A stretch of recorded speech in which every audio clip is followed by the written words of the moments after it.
Hello everyone. When boarding an aircraft and you hear that auxiliary power unit running, it's the slight whistle humming you hear when you're looking for your seat.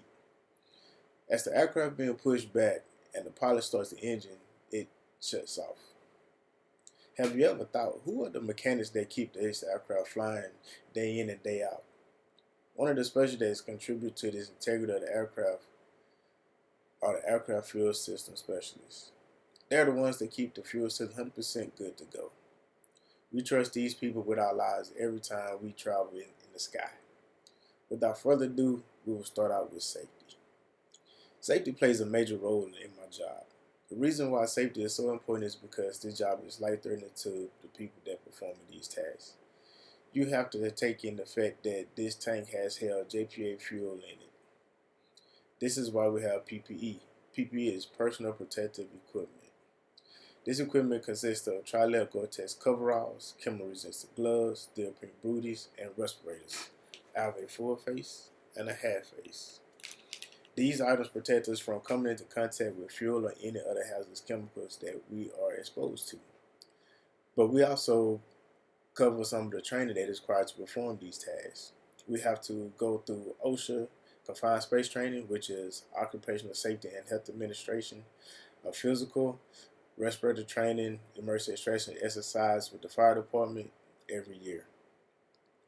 We also have to have our own fuel system familiarization course, which help us stay proficient at our job. These trainings and PPE keeps us prepared to do our daily job, which brings us to preparations. We prep the area through area setup. This is where we use our TOs and our guidelines to complete the setup and complete our job. We have to cordon off an area that is 50 feet away from the tank on each side. That is about as tall as the letters in the Hollywood sign in 4 different directions. All metal and spark producing objects, power equipment has to be removed from the area, and any engine running has to be downwind of our breathing air equipment. Our respirators are attached to our breathing air equipment, and this is how we get fresh air pumped to us into the tank using our full face respirator. We also have a tank ventilation system too. So basically what we use is a portable AC cord to push fresh air into the tank through the access door. So here's a little story. So we had an aircraft roll into the hangar. It was me, Josh, and Pete. Pete went out to evaluate the leak while me and Josh were setting up the area. So while Pete was evaluating the leak, he seen the leak was leaking like Niagara Falls. So then after we finished setting up the area, we went out and it helped Pete evaluate the leak. So once we evaluated the leak, we seen that we need to stop because it was so bad. We threw on power, transferred the gas out of the tank until the leak stopped. Once the leak stopped, that's when we gained access to the wing and went up to the access panel that we needed to open. We removed the access panel, put the PID in, the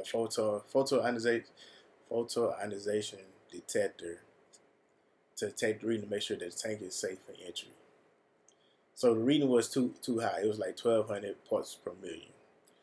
What we had to do, we had to purge the tank for 30 minutes. So basically, we put the ventilation duct into the tank while nobody was in there. During this process, we was getting ready. So we put on all our PPE to get ready for this job. So now you got 3 people that's there. So you got Pete as the entrant, I was the attendant, and Josh was the runner. The entrant is the person that entered this tank. The attendant is the person that sits outside and makes sure that the entrant is okay, good to go. And the runner is the one that monitors the equipment and also notify emergency service in case emergency happens. So Pete jumped in. He seen fuel still dripping off the walls, fuel dripping on the boost pumps, but he found a bad sealant.